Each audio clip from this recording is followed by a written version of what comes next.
turabigenza gute nyine atamwereka nyine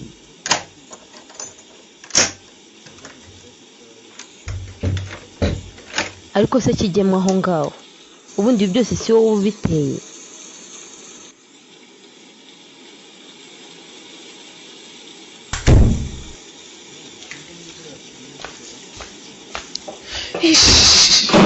Claire we irifuye neza ayiwe minyoni uzi ko hatari hakinze birambabaje kubona imvura inyagiye umwanya mpamaze wose Claire none se ndumva ziriya ndabyo se Claire ni izande ha ndakuvumbuye sha wabonye umusheri mva minyondekura yego kumana ni ikihe kibazo kutambwira okay niba utanshaka bimbwire neza nitahire uko bigaragara nshobora kuba nje mu gihe kitari cyo ndabangamye ndabibona hoya ntabwo bangamye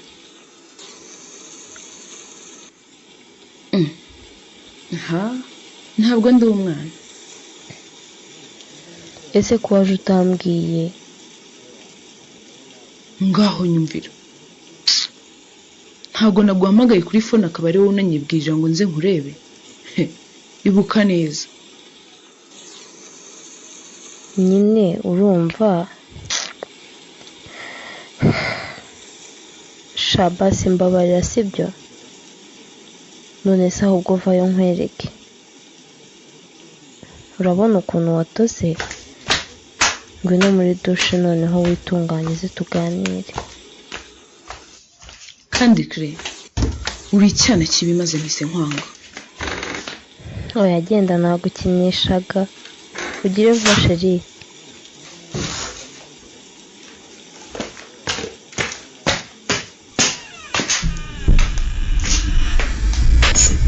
ese wose minyoni kumva wavuga kimera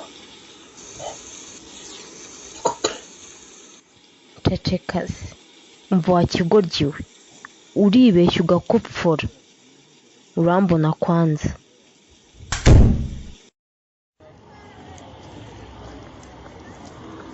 ariko se kuko urumva naba nk'ino makuru ngo bimarire iki rwose ntago yigeze atinda hano yahise agenda n'igikapu yari afite yahise agiheka aragenda basa ntiwamenya aho yerekeje oya pe ntago nabitinzeho kuko numvaga nta kibazo mufitanye cyatuma guhunga bene aka kageni erega uwo mwana wanjye ndamubuze pe hari wenda wabaza no kwa bene wabo ukumva ushaka usanga ariho yaba yerekeje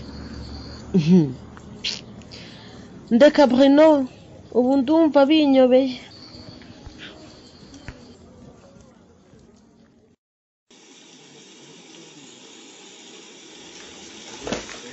ndabona uhise urangiza koga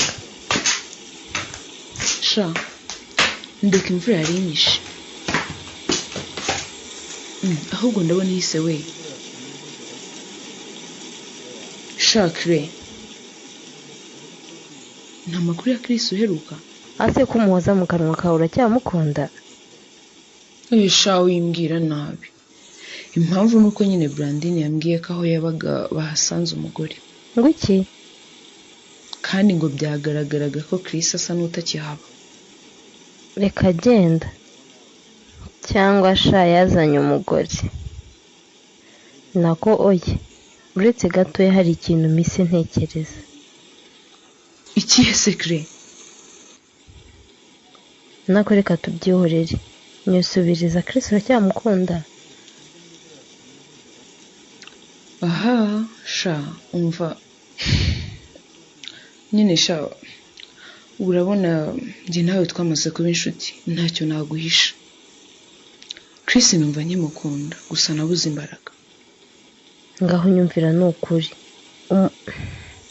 umuntu akakubabaza kuriya ukavuga ngo uracyamukunda ari njye naba naramwanze kera nanjye narabigerageje ariko biranga pe gute se ariko jya umenya gufata icyemezo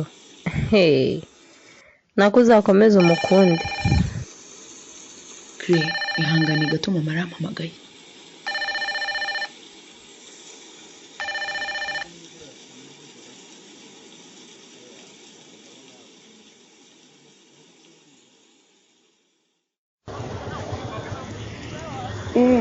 oya njye nahakunze ahubwo nzabwira sheri dusohokereyo.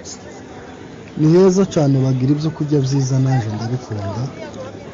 kandi burya ibiryo bitunga umubiri ni byiza, ariko Yesu hari ijambo yavuze ngo umuntu ntatungwa n'ibiryo by'umubiri gusa n'umutsima gusa, ahubwo atungwa n'ijambo ryose riva mu kanwa k'Imana. ijambo ryose riva mu kanwa k'Imana ni ijambo rya Kristo. Imana iyo ije kuvuga ivuga Kristo, kandi Kristo ni ubuzima. rero iyo turiye uwo mugabo Kristo, niwe uhinduka ubuzima muri twebwe, aduhindukira icyo kurya nyakuri kibasha guhindura umwuka wacu ndetse n'umubiri wacu ukabyumva n'ubugingo bwacu. rero iyo tumaze kumenya icyo Kristo yakoze ku musaraba, nibwo tumurya akaduhindukira ubuzima bw'iteka muri twebwe. igikorwa yakoze ku musaraba kiri ngo ni ukubabarirwa kw'ibyaha iteka ryose. niko Yohana yabivuze ngo dore ngo uyu mwana w'intama w'Imana uje gukuraho ibyaha by'abari mu isi bose. tuzagenda tuganira cyane byimbitse ku gikorwa Kristo yakoze ku musaraba nitugirirwa amahirwe. erega bitewe n'igihe tumaranye ndabona nzagenda mbyumva. noneho ubutaha tuzaganira harya wambwe ko tuzaganira ku mategeko n'ubuntu byabikora, reka ndabona n'byanditse. nagumye kubwira cyane ko tuzaganira cyane ku bijyanye n'amategeko n'ubuntu, tukagerageza kureba icyo isezerano rya kera ari cyo ndetse n'icyo isezerano risha ari cyo. dukomeje tuzabiganiraho cyane.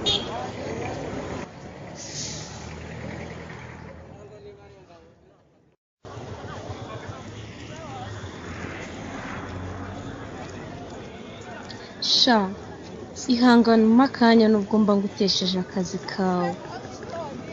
bwira vuba nyine, dore raporo ngomba kuba nayitanze bitarenze saa sita. umugabo nyine ngashaka agatanya. ayiwe ko kuki mama wanje ko nteye ubwoba wowe gacuwe. umva reka ndangize akazi mbwira umukozi azanye imodoka tujye kuganira neza, sibyo? gusa niwe gukanga ndaza kukwera uko tubigenza. ngaho nyumvira pe, urumva koko iki kibazo cyoroshye? aha upfa kungira inama gusa kuko byanyobeye neza kandi se wagize ngo ntanci inyuma yihishe. ereka bura nuko ntenana bikubwiye, yigeze kunsanga hano muri biro ashaka ko turyamana, ndamutsembera mubwira ko ndi inshuti y'umuryango kandi ntahemuka. ngo uvuze ngo iki? ndumiwe koko. none ukaba uvuga ko twabigenza gute? mbwira sha, mfite ubwoba. divorce we oya, mbwira ngo uteze yombi. uretse turaza kwipanga tuyinoze neza kandi urabureba. ngaho se wa mfashe umva, narimo ntekereza uburyo ngiye kuba iciro ry'imigani na divorce zivuze ubuhuha hanze, numvise ndangiriyeho.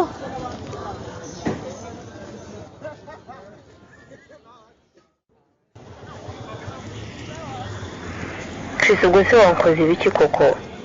uzi ko nagarutse kukurebaho nari naguhishe nkakubura. ntabwo wari kumbona pe. none se wabigenje ute? mva nawe ra nabaye ncyumva ko ari minyone.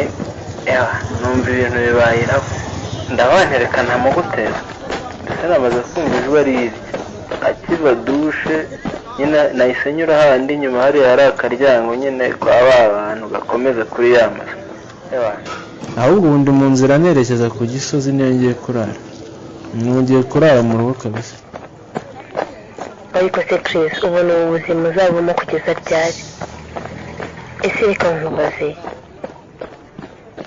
cyagiye nyine bavuga ko ushaka ko tubana waba ukomeje cyangwa nawe ushaka kururira kuri minyoni ngo iki nigeze mvuga ko nshaka kubana nawe ra ntampimbira rwose nonese kuvuga ko kinkunda bisobanuye iki Chris?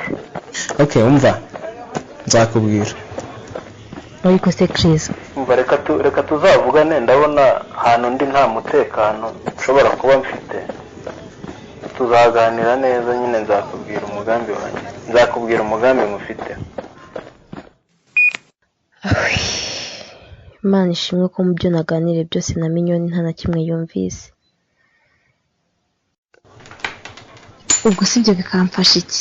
ariko mama wanjye ntukabagajwe ubwo se urumva utazamufasha ko nawe aguca inyuma ko numva binteye ubwoba se. umva wagatego tuzamutega uzaza mu rugo nkwereka aho mwihisha ku buryo ibyo tuzaba turimo byose uzaba ubyumva uri kumva noneho uhita utwinjirane. Wow, bikora ahubwo icyo ni igitekerezo. Mbega umugore uzi ubwenge mba ko bagira ngo iki ahubwo mbwira tuzabikora ryari?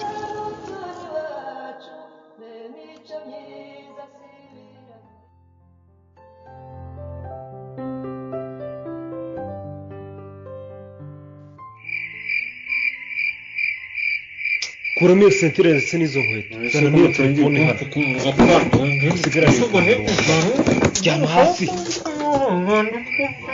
uragiye